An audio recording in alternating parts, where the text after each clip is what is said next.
When people ask for my advice on like what the most important aspects of a video are, I almost always say the most important aspect is the topic. You want to pick something very relevant. So today I'm going to be discussing haunted chain emails from the 2000s. If you don't know what a chain email is, if you're maybe too young to have experienced these, they were kind of like messages that people would email back and forth to each other that's like, hey, send this to 10 friends, whatever good thing will happen to you. And there were all sorts of chain emails. There were like friendship emails where it's like, oh, if you want to bless yourself with good friendship and having a good friend network, then send this to 15 people. Or good luck, like, oh, if you send this to 10 people, then the leprechaun will bless you or something. Leprechaun never blessed me, but that's okay. But the one that I remember the most and have seared into my memory are these kind of creepy haunted chain emails about like a spooky spirit showing up at your house late at night if you didn't send this email to 15 people. And these used to freak me out so unbelievably bad. I'd be in the computer lab in like 7th grade, supposed to be doing math homework, probably playing cool math games, and then checking my email, just being scared out of my mind. The bell would ring and I'd go to the next period and I have to be doing physics while thinking about like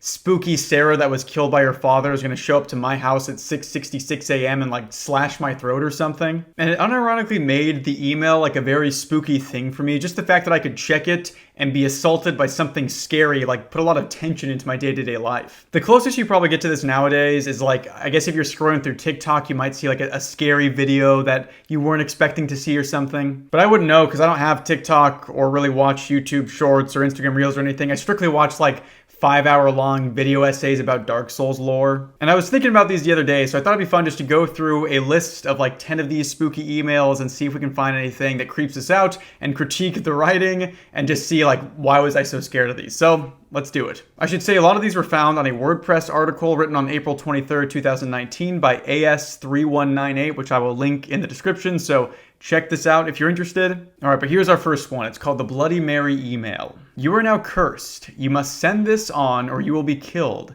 Tonight at 12 a.m. by Bloody Mary. This is no joke, so don't think you can quickly get out of it and delete it now, because Bloody Mary will come to you if you do not send this on. She will slit your throat and your wrists and pull your eyeball out with a fork, and then hang your dead corpse in your bedroom cupboard or put you under your bed. It's kind of funny that Bloody Mary has like this flow chart in her mind of like, okay, if they have a cupboard, I'll put her in there. If not, I'll put them under their bed. It's like, you think she'd have this figured out by now. She's presumably done this to a lot of people. I do remember Bloody Mary being one of the very first like playground rumor things that I ever heard that was like, if you go into the bathroom with the lights off and you say Bloody Mary 3 times and she'll like pull you through the mirror or something. I was specifically scared of like being inside a bathroom with the lights out because I didn't want something to like come through the mirror and grab me. And I kid you not, I actually like worked on not being afraid of this anymore by just turning the light off before I opened the door anytime I left a bathroom. And I still totally have that habit. So if you're afraid of being in a bathroom when it's dark, just start turning that light out before you leave. It's a life hack for you. You suckers are gonna get pulled into a mirror so hard when you turn that light off. You're falling for one of my Davis Morgan tricks. Also kind of strange that Bloody Mary is going to pull one of your eyeballs out with a fork. She's just leaving the other one in there. Is there some like Bloody Mary fork lore that I don't know? But anyway, after being warned of this gruesome fate, it says, what is your family going to do when they find you dead? Won't be funny then, will it? Don't think this is a fake, and it's all put to scare you because you are wrong. So very wrong. Remember, Bloody Mary can do anything. Can Bloody Mary do anything? Because it seems like she's bound to the rules of a chain email if I send this on, so she can't kill me if that's the case, right? It's so funny that so many of these emails feel like they have to like strengthen their case to not get lost in the other junk mail where it's like, hey, don't think this is fake. She can do anything. Here's a list of reasons why this is actually real. Like I read a lot of horror media, but it's so funny to read something that's just like directly trying to convince you that it is scary and that it is real. Like I don't think I've really experienced that before in most horror writing that I read. I guess there was that one creepypasta where Jeff the Killer like hijacks it at the end and says that he's a demon of an insane caliber. But if your story is being compared to that Jeff the Killer story, then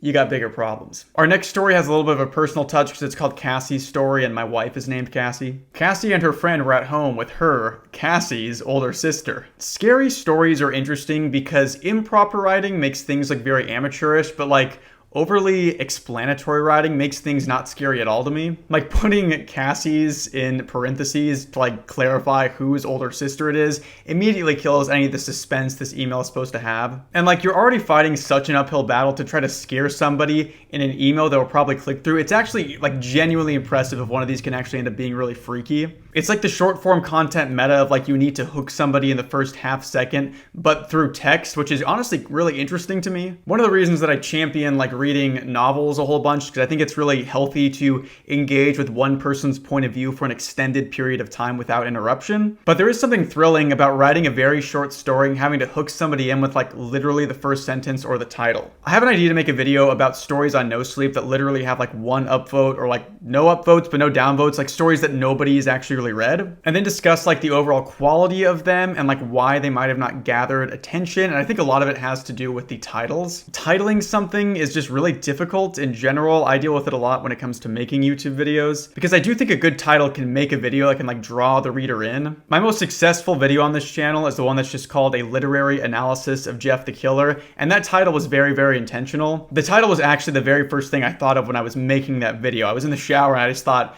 it would be funny to title a video like that, and now it's doing really well, so that's great. And this idea of like having a really compelling title is brought into an extreme when you're talking about sending an email with a subject line that draws the reader in. But the title of Cassie's story doesn't really do anything for the reader, except for ironically, I would probably click on it because I think it'd be like my wife sending me a story she wrote or something. So I think that 99% of the people that got this email would just click away from it immediately. But this person is very fortunate that the person who's making this video is like the 0.001% who actually would click on this. Her older sister was planning to go out and told them not to answer the door for anyone and keep everything locked. After her sister left, Cassie and her friend went online, looking at scary chain letters and laughing at how they weren't ever true. They didn't believe in any of the chains and went to bed. Unfortunately, they forgot to lock the doors. Okay, I'm liking this meta aspect of it of like, okay, we're going online, which is a very 2000s coded thing to say, and seeing these scary chain letters that they know aren't true. There's like this arms race of scary chain emails where it's like, okay, they've caught on to the fact that most of these are untrue, so we have to make one that addresses the fact that these are untrue in order to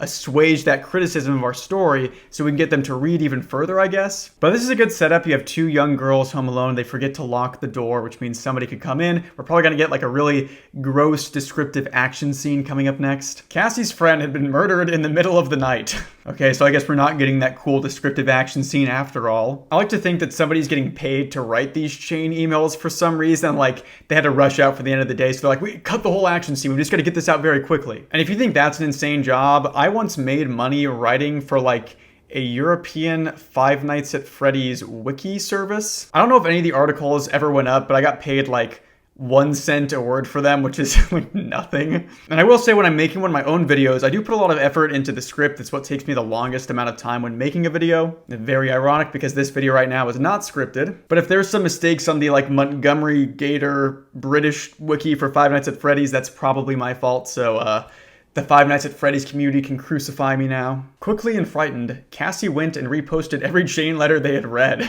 What? Okay, I think the more logical situation is that you just left your door open and somebody came in and murdered your friend, right? But I do love the idea of like, you don't know which chain email it was. You have to like go through and repost every single one of them. But also if you didn't get murdered and your friend did, that probably means that you're safe from like whatever entity is coming to kill you. Unless this is all working on like a once per night basis and it's like a ring situation where you have to show the chain email to someone else so the entity goes and attacks them. But I mean, I never reposted a single chain email ever. And that was always my choice 100%, and not due to the fact that I didn't have any friends, don't have any friends. I certainly wasn't like up every night just hoping that, you know, some demon girl would come in and hang out with me or something. Nope, couldn't be me. Let's move on. After waking up in the morning, she saw something that looked like a face that was very red staring back at her in the mirror, but she did not see her face. She ran down the stairs and looked in a different mirror. Still seeing the same face, she touched hers. She then looked at her hands and they were covered in something red and watery.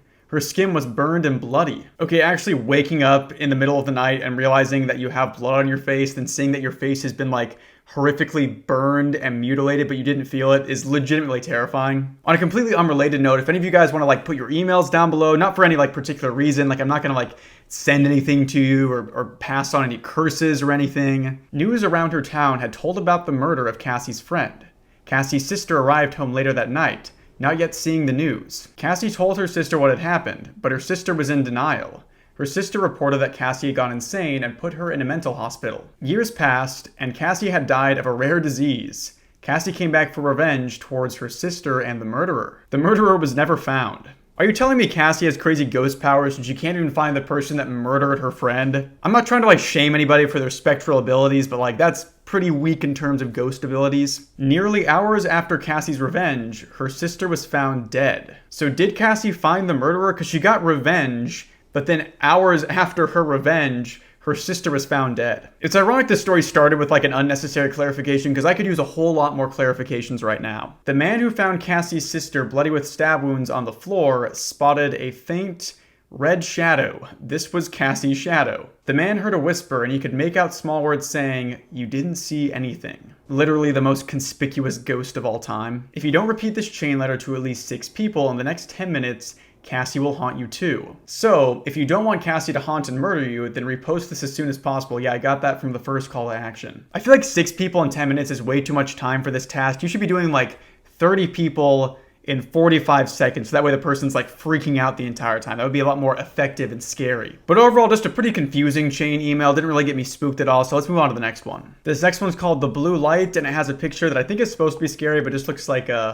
one of those blue people from Avatar. If you're reading this, then you've already started the chain reaction and there's no going back. Pretty good hook, very much a kind of cut your losses. You've already read this one sentence, so now you have to read this to figure out what's going to happen to you. I would love to see like what an AI summary of like your emails would look like if you just got a bunch of these like haunted chain emails. I haven't talked about this a whole ton. You might have guessed, I don't really like AI. I'm a pretty big AI curmudgeon. This would be like the one good case for it I could see though. I just imagine the AI like sweating and being like, "Sorry dude, you gotta repost all these right now or a dozen different entities are going to come kill you tonight. The events I'm about to warn you about will definitely unfold, even if you delete or exit this. The best thing you can do now is read on and carefully follow my instructions. The reason this is happening to you is unfair, but it's beyond anyone's control." I'm kind of digging the apologetic nature of this chain email. It actually kind of makes sense, because it's like if a friend did send this to you, they probably would have sent it to you for a good reason, which means like they would have an apologetic tone. This all started because of Jessica Brown.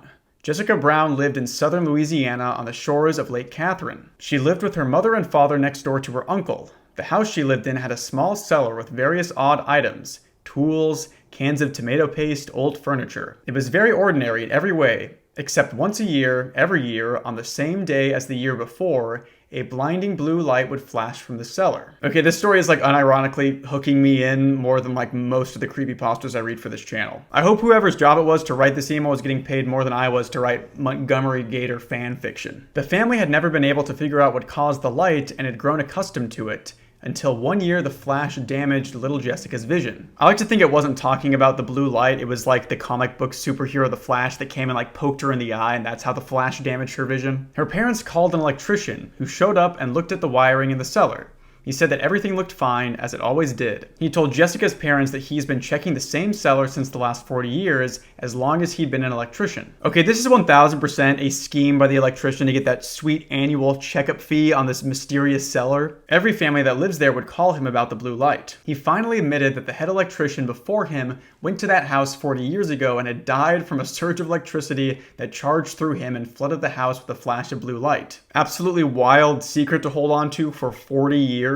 Also insane that this light killed the previous electrician, and now this new one's like, "I'll check on that every year." But I'm calling it right now, the new electrician killed the old one by using this blue surge so he could like steal his turf in the electrician community. I don't know how being an electrician works. Every year, on that same date, the bright blue light flashed, but it had never harmed anyone before. The family tried to move on with their lives and tell themselves the electrician was just a booze hound making up stories since he didn't know what was wrong with the wiring in the cellar. One day, Jessica's mother was cooking and asked little Jessica to grab a few cans from the cellar. Jessica obliged. Her mother heard the little pitter-patter of Jessica's footsteps going down the cellar, and then, strangely, the cellar door slammed shut. That classic moment when you pitter-patter down to the cellar. Everybody does it. It was odd, but Jessica's mother jumped and dropped her knife at the sound of her daughter's blood-curdling scream. She yelled for her husband, and they pulled and pulled on the door until it flew open. Across the room, just beneath a little window with moonlight shining on her, stood little Jessica. Her mother called out to her, and Jessica slowly walked towards the door.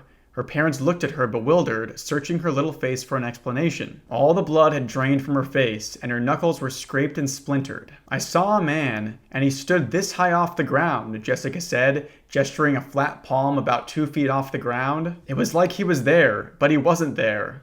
Her parents stared nervously at the cellar door. That's it? This one's been the best one so far. I'm like legitimately intrigued in this story, and like there's just a nothing ending. Also, isn't the point of a chain email supposed to be that like you see something that happens in the story and then that thing comes and happens to you? I was expecting like the blue light to show up and electrocute me or something. Or at the very least, the booze hound electrician would come in and steal all of my customers. But instead, we just get Jessica who sees a ghost and then like, I guess maybe we'll see that ghost if we don't forward this. That's not even that bad of a punishment. So a great setup for the story, but an unbelievable fumble at the end. Okay, this next story is called Teddy, and it comes with an image that's like kind of creepy, so I'm going to put that on the screen. So if you're going to be scared by maybe some scary image of somebody's face, then don't look at this. And when I first saw this, I was like, this isn't even that scary at all. But then when I was reading the last part of the previous story, I was looking at that thing and it was totally creeping me out. In my defense, I'm a coward, but I do record these videos when I'm home alone and my house is very creaky, so I'm on edge just constantly. Once you read this chain letter, you cannot get out. Finish reading this until it is done. Hi, I am Teddy. I am 7 years old. I have no eyes and blood all over my face. I am dead. If you don't send this to at least, line break, 12 people, I will come to your house at midnight and I'll hide under your bed. When you're asleep, I'll kill you. Okay, already my suspension of disbelief is gone because there's no way a 7-year-old wrote this email. Besides that weird line break, it's already written better than like most of the creepypastas that I've read on this channel. And also, this was probably written in like the 2000s, and there's no way Teddy knew how to use a computer back then. This was before every child had an iPad shoved in their face as soon as their eyes could learn how to focus, so all we knew how to do back then was use like the Nintendo 64 controller, which was an insane controller, so that's kind of impressive. The structure of this email is interesting because it goes into several cases of like the consequences that happen to people who didn't send this on. So let's get into those. Don't believe me? Case 1. Patty Buckles got this chain email. She didn't believe in chain letters. Well, foolish Patty. She was sleeping when her TV started flickering on and off. Now she's not with us anymore. Ha ha, Patty, ha ha. You don't want to be like Patty, do you? You forgot to say how Patty died, so all we know is that her TV flickered on and off, which is like, I guess kind of creepy. Case 2. George M. Simon hated chain emails, but he didn't want to die that night. He sent it to 4 people. Not good enough, George. Now George is in a coma. We don't know if he'll ever wake up. Ha ha, George, ha ha. Now, do you want to be like George? You know what, Teddy? I don't think I want to be like George. Case 3. Valerie Tyler got this chain email, just another letter or so she thought. Only had 7 people to send it to. Well, that night when she was having a shower, she saw a bloody figure in the mirror. She got the biggest fright of her life. Valerie is scarred for life. Case 4. Derek Mintz was a smart person. He sent it to 12 people. Later that day, he found a $100 bill on the ground. A $100 bill back in like 2005? Adjusted for inflation, that's like $47 million. He was promoted to head manager at his job, and his girlfriend agreed to marry him. Fellas, I'm sorry, if you need the help of a haunted chain email to get your girlfriend to agree to marry you, that's not a good sign. Now, he and his wife are living happily ever after. They have 2 beautiful children. Okay, what comes next is my favorite thing in these chain emails, which is like a rubric of like the amount of people that you send it to and what punishment or benefit you will receive. One aspect of these that I completely forgot about is that oftentimes it's like you'll either be killed by a scary ghost or the scary ghost will do something to help you. So like not only are you weighing like the risk analysis of like, I will be killed by a scary ghost, but there's also like the opportunity cost if you ignore the email of not getting the good thing. I think if I were an English teacher back when these were all the rage, I'd be using these all the time to teach students about like writing and persuasive rhetorical essays. If you're a school teacher right now, you should definitely do this with your kids because I think it'd be really cool. And then if your kids hate it, you can just blame me. Okay, so here are all the consequences if we send it to this amount of people. So if we send it to 0 people, you will die tonight. I would say that's less than ideal. 1 to 6 people, you will be injured. 7 to 11 people, you will get the biggest fright of your life. For some of us horror fans, that might actually be a positive, so consider sending it to like just 11 people, so you have the option to send it to a 12 if you want that $100 or something. 12 and over, you are safe and will have a good fortune. Kind of a ripoff that we're not automatically entitled to the $100 that guy found.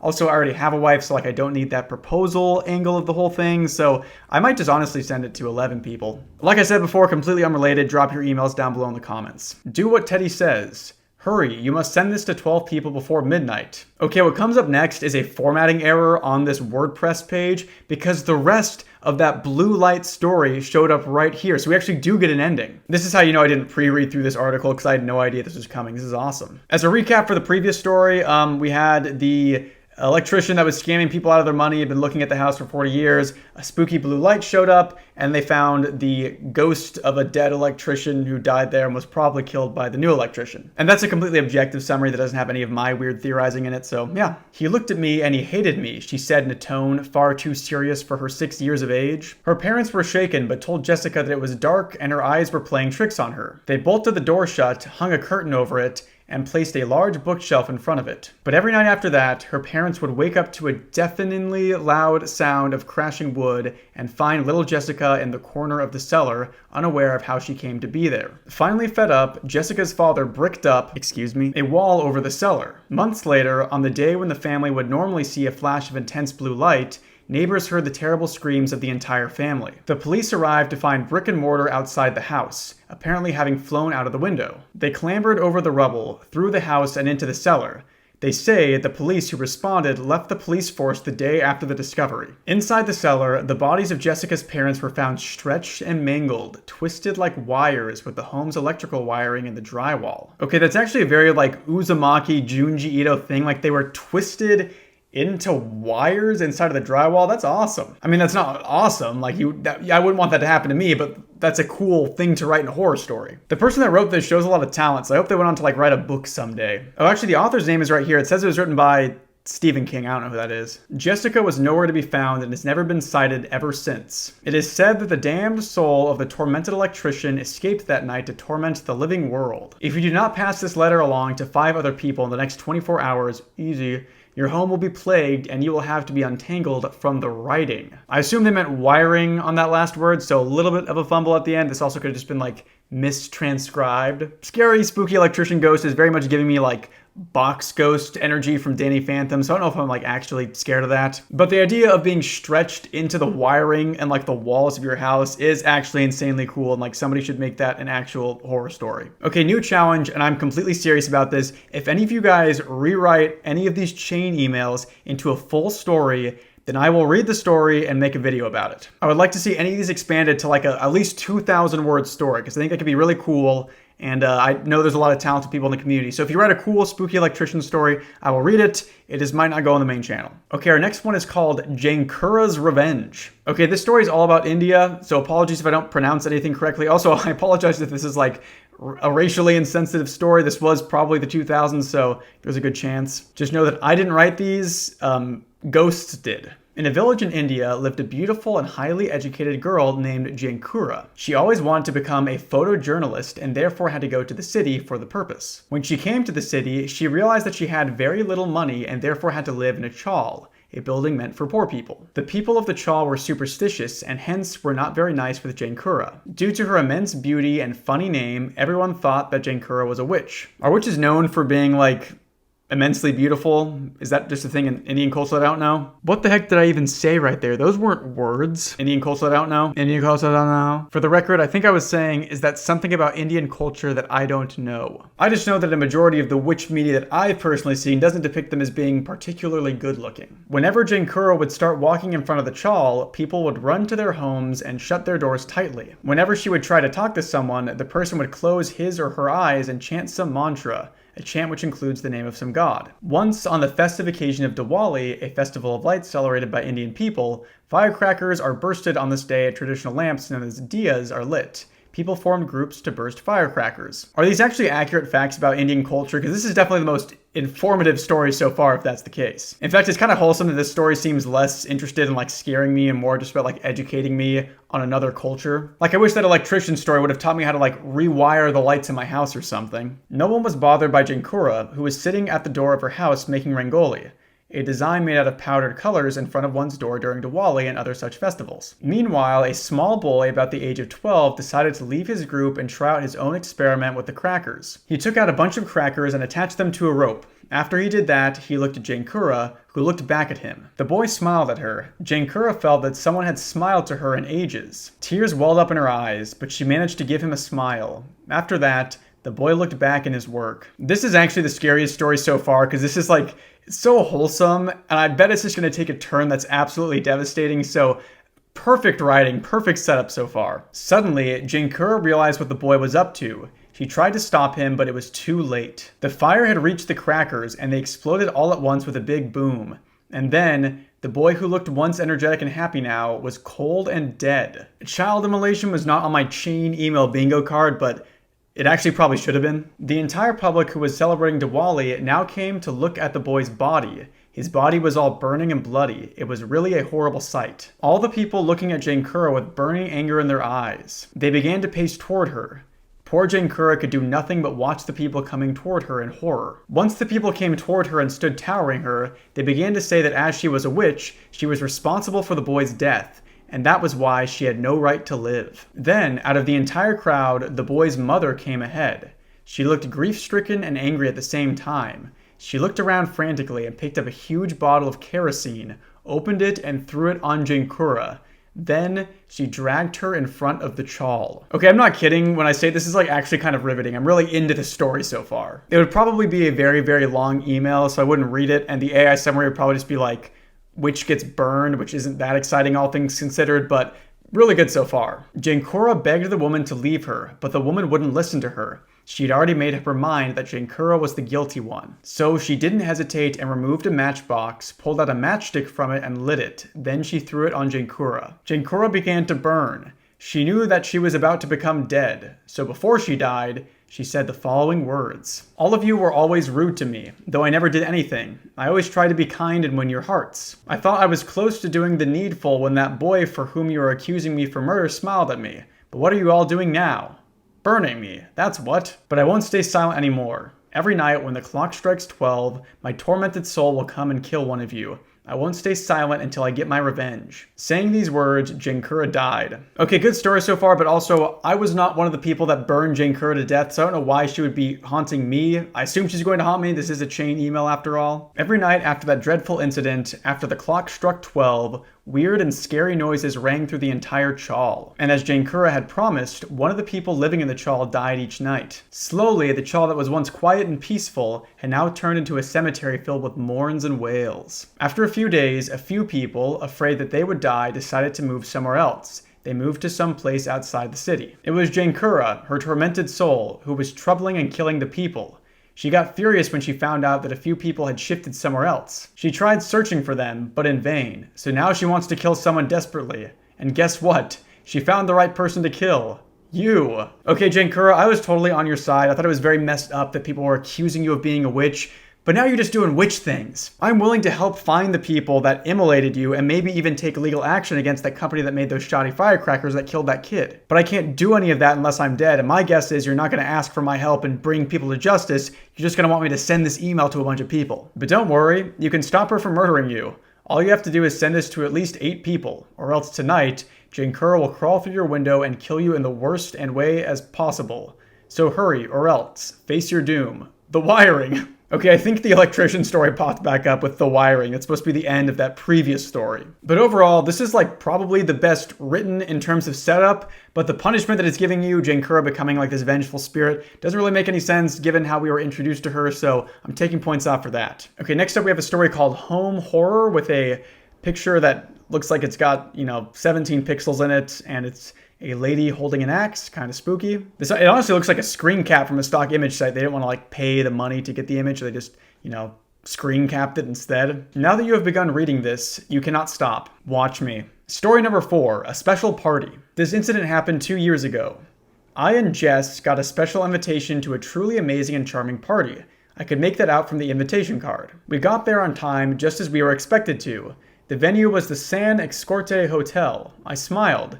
This was the hotel I and Jess were waiting to see. What do you mean you were waiting to see the hotel? I was trying to make a joke about that, but I don't even know what they're referring to. A well-dressed man escorted us inside. We were given a drink and we took happily. Okay, zero survivor instinct from these two girls who were given an invitation to a party, led inside by a man, and then just took a drink that he gave them. Afterward, I felt something come over me. My senses seemed to dissolve in a pool of confusion. That was when I realized I was feeling extremely nauseous. The same thing was happening to Jess. Everyone around us looked delighted. They came towards me and chanted, "You must die, you must die." I found it intolerable, and so my heartbeat started growing fast. My breathing slowed down and I began to die. I know the chanting was supposed to have killed him, but I like the way this is phrased where it's like, the chanting was just so annoying that I died. This incident happened a year ago, and I still remember every moment of it. But you know what? I'm dead. So now, if you don't want me to come to your house tonight at 12 and chant the words the people chanted while killing me and then kill you, then you must pass this on to at least 28 people exact. If you don't, face the consequences. Okay, this one's very, very basic. The idea that she was killed just by being chanted at is very strange to me, like kind of unique, I guess. I was expecting like a more maybe like graphic scene of like, oh, the people came around them, they chanted, and one of them like stabbed him in the heart, and that's what killed them. But I guess the idea that a ghost can just come to your house and chant something at you and that kills you is kind of scary in a sense. But honestly, after Jankura's revenge, you gotta be doing a lot more to get me interested in your spooky chain email, so let's go to the next one. Number 3, Sisters Forever, and this one has a picture of the twins from The Shining with a black and white filter put over it. Carla and Maria were very close twin sisters. Nothing could separate their sisterhood. They had been orphaned at birth. They had both spent their entire lives at a foster home and never left each other alone, even for a second. Everything was going fine in their lives until the disaster. Yeah, typically disasters will stop things from going fine. It happened that the sisters were walking together on a very nice evening when suddenly a strong wind blew by. They suddenly realized that the wind was growing stronger, but before they could do anything, the wind blew each other apart. Carla was blown in a pair of bushes that were very thick, and Maria in the edge of the cliff she and Carla was walking on. Maria was clinging onto a small branch that was sticking out from the cliff. She tried to call Carla, but hearing nothing at all, she decided that Carla was dead and started to weep. She said, "Oh Carla, my sweet Carla, why did this happen to you? Why did you die? But don't worry, I'm always there for you, so I'm joining you in heaven." Saying this, Maria left her hand and allowed herself to fall down the cliff and die. Pro tip for any of you guys that are ever walking with your twin sister and then get pushed off a cliff and are barely hanging on but you can't see your twin sister, make sure they've actually died before you hurl yourself off to join them in heaven. I just know that's a pretty common situation for people to end up in, so I don't want you guys to end up the same way as Carla and Maria. Meanwhile, on the other side, Carla was hearing her sister's cries for her name. She wanted to answer, and she did, but her cries were too low to reach Maria's ears. When she stopped hearing her sister, she decided that either Maria was either dead or had suicided, thinking that Carla was dead. Shockingly accurate guess on the second one. Carla started to sob, and so, to join her sister, she took a sharp piece of stone and cut her wrist. Jeez. But before dying, she cried, "Destiny is very cruel. It stole my sister from me. I will never forgive anyone who has a good destiny. I will kill them. Whoever reads my story shall die. The person will die." And then she died. Ever since then, whoever has read this story has fallen prey to death. A very cruel one at that. But those who are intelligent and did the right thing by sending it to 4 people, they escaped death and are now living happily ever after. Okay, kind of a big mistake here, because Maria says that she will kill anybody that has a good fortune, but then if you send this email to 4 people, you will live a happily ever after. So it's kind of a catch-22 there. Those sneaky twins, Carla and Maria, sure know how to get you. I appreciate this one for the insane setup. It kind of sounds like somebody just wanted to write a story like a Romeo and Juliet type of thing where, you know, 2 people end up killing themselves because they think the other one's dead, but then they had to make a very convoluted series of events in order to get them to that spot. But I guess they did make it there in the end, so that's something. Okay, our next one is called A New Year's Surprise. This incident took place on 1st January 1997. New Year is the time when everyone has the right to enjoy. But this thing was not true for the Coopers. They were so poor that they couldn't even afford a proper home. They had to sleep on the roads at night, pursue begging in the daylight as an occupation, and have whatever leftovers they could find inside the garbage bins as food. Life was very cruel to them indeed. There was once a time when they were rich, very rich. They had a huge business earning millions and millions of dollars. They had a wonderful house, car, and could afford anything they wanted. But then came the sad day when Roland Cooper died of leukemia. After his death, his son Jansen Cooper took over the leadership of handling the business. The business went down the docks under his leadership, and so much that they came on the roads with no money left with them. But New Year was something that the Coopers looked forward to. It was the day when different organizations helped different beggars. Every time, they hoped that an organization would help them as well. On New Year's Day, many charities came to help the beggars and roadside dwellers. But the Coopers were overjoyed when a charity truck parked right next to where they were sitting. Out came a man dressed in a tuxedo and black pants. He looked so rich, so wealthy, that the Coopers felt a little envious. Okay, I applaud you for helping people on the side of the road. I think that's a good thing to do, but also don't show up in your tux, because then it just looks like you're like flaunting your wealth. The man held out his hand and helped each of them to their feet. He told them they would be getting the best treatment a beggar could think of, but that was only if they go with him. The Coopers, so greedy at his offer, didn't even think twice before entering his truck. Yeah, can we not blame the destitute family on the side of the road for being greedy by going with the one lifeline they have to not be living on the side of the road? The man got to the front and commanded the driver to drive. That's what he does.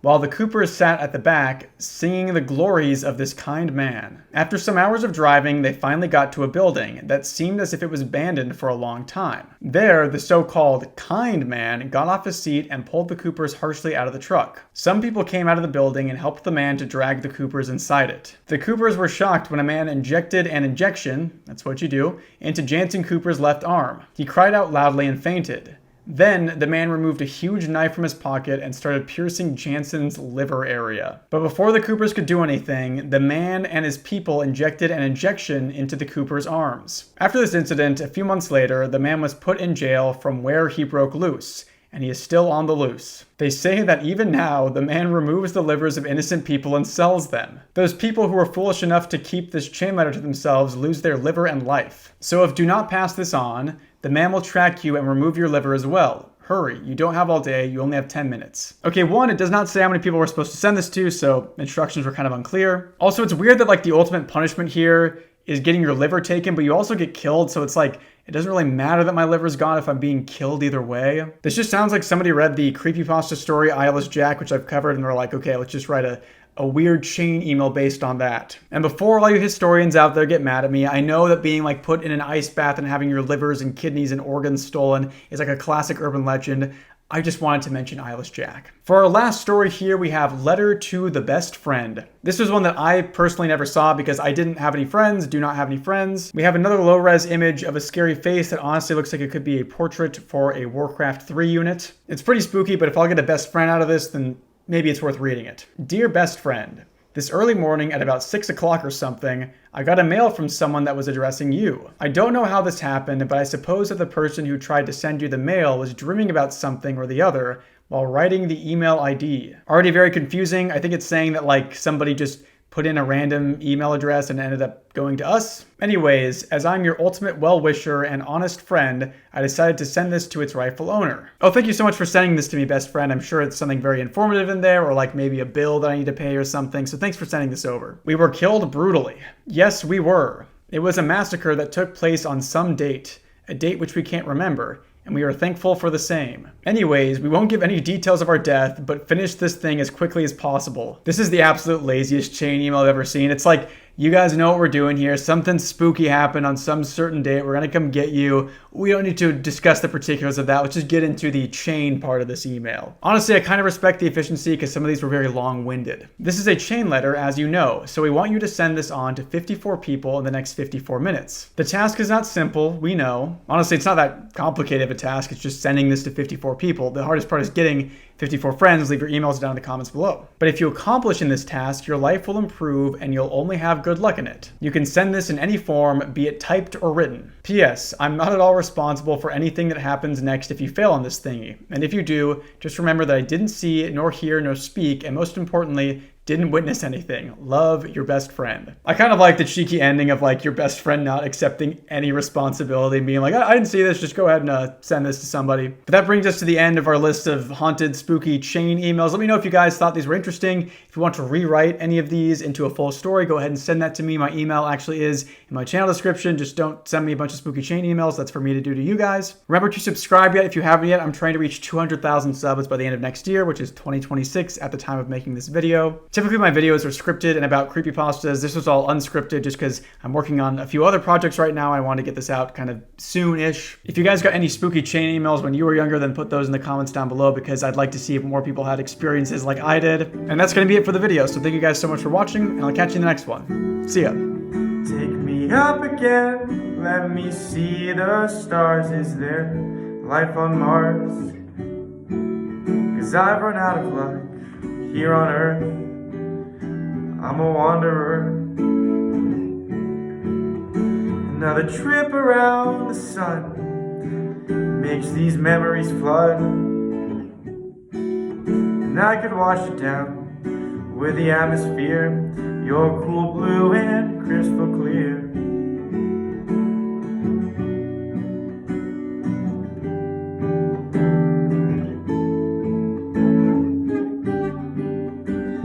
An astronaut flying above, but can't fall in love. Floating alone, brave enough to see the cosmos, too scared to say hello. And I know